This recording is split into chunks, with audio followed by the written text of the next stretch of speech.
Tripathi tutorial this is Arpita madam. तो आज आम पूर्व अध्याय पढ़ी चीना तरभुज कर्तन एथर अध्याय पढ़ा हलांड नियंत्रण विस्तार।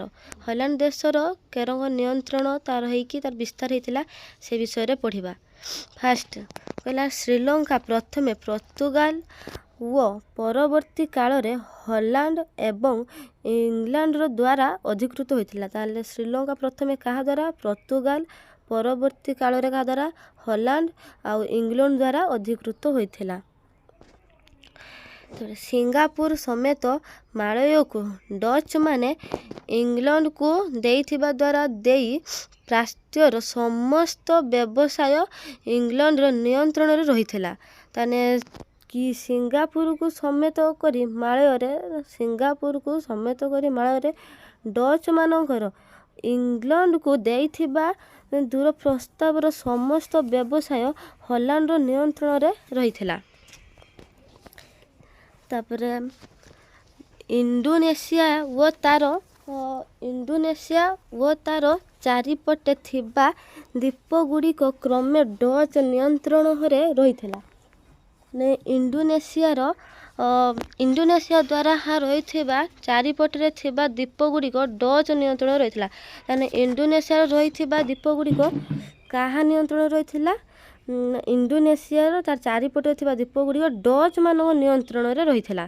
तापरे 1875 मसीह हलांडर मुलुका तो हलांडर क्योंठी ना मुलुका द्वीपपुंज उपर नियंत्रण करथिला। मुलुका द्वीपपुंज उपर नियंत्रण तार विस्तार करिथिला। तापरे सेटा गला पर गला इंडोचीन रो फ्रांस रो सफलता। दक्षिण पूर्व एशियार लाओस कंबोडिया व वियतनाम अंचल रे मोटामोटी भाव में इंडोचीन भाव में परिचित। फ्रांस इंडोचीन रे निजर व्यवसाय प्रस्तार उद्यम रे सफल हुई इंडोचीन रो सर्वेसर्वा हैला। ताने किए तार विस्तार उद्यम करी सफल होई चीन रो सर्वेसर्वा होइतिला।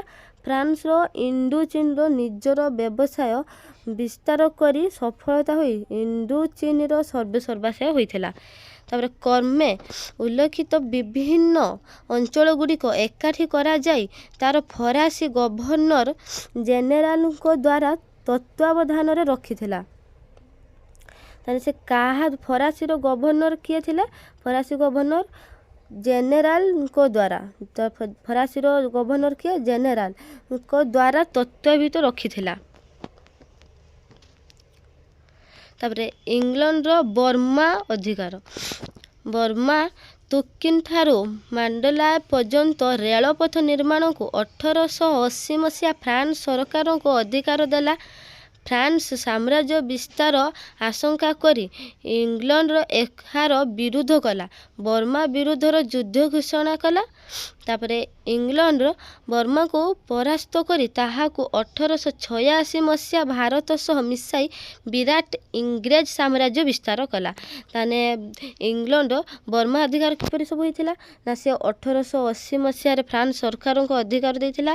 तापर 1886 मसीहा रे बर्मा को परास्त करी भारत रो से मिसाई दे कि विराट इंग्रेज साम्राज्य गुटे परिणत कर देइतिला। तो युक्तराष्ट्र अमेरिका अधीन रे तापर फिलीपाइंस सेटा करो हैला। तो क्यूबा व फिलीपाइंस सेपनीय शासन विरुद्ध रे विद्रोह करिथिले। ताने कहा विरुद्ध रे? क्यूबा व फिलीपाइंस तो दी जनक विरुद्ध रे विद्रोह करथिले। युक्तराष्ट्र अमेरिका स्पेन विरुद्ध रे युद्ध करी ताकू परास्त कला। एवं क्यूबा व फिलीपाइन को निज अधीन को आनिथिला। यार विरोध करी फिलीपाइन रूपे तो फिलीपाइन क्या कह जाता ना फिलीपाइन्स अधिवासी मानू को फिलिनोफाइन्स बोली कह जाइथिला। तो अमेरिकार विरुद्ध रे विद्रोह करी तांको सहित विद्रोह करथिला किंतु अमेरिकार विद्रोह को दमन करथिला भी। तो फिलीपाइन्स अमेरिकार अधीन रे दीर्घकाल व्यापी एक उपनिवेश रूपे रहिथिला। ତାପରେ ଇଂଲଣ୍ଡର ତିବ୍ଦତ ଇରାନ ଅଧିକାର କେନ୍ଦ୍ରୀୟ ଏସିଆ ଇରାନ ଆଫଗାନିସ୍ତାନର ତିବ୍ଦତ ଉପରେ ନିୟନ୍ତ୍ରଣ ଅଧିକାର ପାଇଁ ଇଂଲଣ୍ଡ ଓ ରୁଷିଆ ପରସ୍ପର ପ୍ରତିଦ୍ୱନ୍ଦ୍ୱୀ କରିଥିଲେ। ତାପରେ ଊନବିଂଶ ଶତାବ୍ଦୀର ଦ୍ୱିତୀୟ ଭାଗରେ କେନ୍ଦ୍ରୀୟ ଏସିଆ ପ୍ରାୟ ସମସ୍ତ ଅଞ୍ଚଳ ଅଧିକାର କରିବାର ରୁଷିଆର ସଫଳ ହୋଇଥିଲା। ତାହେଲେ କିଏ କେନ୍ଦ୍ରୀୟ ଏସିଆ ସହିତ ମିଶିକି ସେତେବେଳେ ଯୁଦ୍ଧ କରିଥିଲା ନା ଇଂଲଣ୍ଡ ଆଉ ତା ସହିତ ରୁଷିଆ ବି ପରସ୍ପର ମିଶିଥିଲା।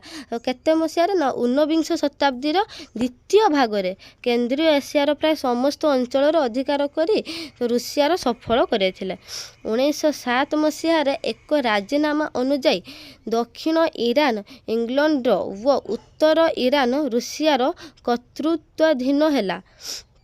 ତାହେଲେ କେଉଁଠି ତାର କର୍ତ୍ତୃତ୍ୱାଧୀନ ହେଲା? ରାଜିନାମା ଅନୁଯାୟୀ ଇରାନର ଇଂଲଣ୍ଡ ଆଉ ଉତ୍ତର ଇରାନର ରୁଷିଆର ତାର କର୍ତ୍ତୃତ୍ୱ ହେଲା। ମଧ୍ୟ ଇରାନକୁ ନିରପେକ୍ଷ ରଖି ଦୁଇ ଦେଶ ପାଇଁ ମୁକ୍ତ ରଖାଗଲା। 1907 ମସିହା ରାଜିନାମା ଅନୁସାରେ ଉଭୟ ଦେଶ ତିବ୍ଦତରେ ହସ୍ତକ୍ଷେପ କରିବେ ନାହିଁ ବୋଲି ରାଜି ହେଲେ ଓ ରୁଷିଆର ଆଫଗାନିସ୍ତାନ ପ୍ରଭାବ କ୍ଷେତ୍ରରେ ବହିର୍ଭୂତ ବୋଲି ରାଜି ହେଲା ଏବଂ ଆଫଗାନିସ୍ତାନର ଶାସକ ଇଂଲଣ୍ଡର ପ୍ରତି ଅନୁଗତ ରହିବା ସହିତ ପର୍ଯ୍ୟନ୍ତ ଇଂଲଣ୍ଡ ଆଫଗାନିସ୍ତାନ ଅଧୀନରେ ରହିବ ନାହିଁ ବୋଲି ରାଜି ହୋଇଥିଲା। ତାପରେ କିନ୍ତୁ ଏହି 1911 ମସିହାରେ ଚୀନର ରାଜିନାମା ଦ୍ୱାରା ଉଚ୍ଛେଦ ପରେ ତିବ୍ଦତ ଶତାବ୍ଦୀରେ ଅଧୀନକୁ ଚାଲିଗଲା। 1917 ମସିହା ରୁଷ ବିପ୍ଳବ ପରେ ନୂତନ ସୋଭିଏତ ରୁଷିଆ ଇଂରେଜ ସରକାର ଇଂଲଣ୍ଡର ରୁଷିଆ ରାଜିନାମାର ଅବସାନ ଘୋଷଣା କଲା। ଇରାନ ଉପରୁ ସମସ୍ତ ଅଧିକାର ପ୍ରତ୍ୟାହାର କଲା। ଫଳରେ ଇରାନ ଇଂଲଣ୍ଡ ଦ୍ୱାରା ଅଧିକୃତ ହେଲା। ଇତିମଧ୍ୟରେ ଇରାନର ତେଲର ସନ୍ଧାନ ମିଳୁଥିବାରୁ ଏହା ଯୁକ୍ତରାଷ୍ଟ୍ର ଆମେରିକାର ଷ୍ଟାଣ୍ଡ ତେଲ କମ୍ପାନୀ ଓ ଇଂଲଣ୍ଡର ଆଙ୍ଗଲୋ ପର୍ସିଆନ ତେଲ କମ୍ପାନୀର କର୍ତ୍ତୃତ୍ୱରେ ରହିଥିଲା। ତ ଆଜିକା ପାଇଁ ଏତିକି ଥାଉ। ତ ନେକ୍ସଟ ଦେଖିବା ଆପରେ କ'ଣ ଅଛି, ତୁର୍କୀର କ୍ଷୟ କେମିତି ହେଲା, ତୁର୍କୀର କ୍ଷୟଟା କେମିତି ହେଲା, ତାପରେ ଜାପାନ ଦେଶର ସଫଳତା କେମିତି ହେଲା। ତ ନେକ୍ସଟ କ୍ଲାସରେ ଆମେ ସେସବୁ ଦେଖିବା। ଆଜିକା ପାଇଁ ଏତିକି ଥାଉ।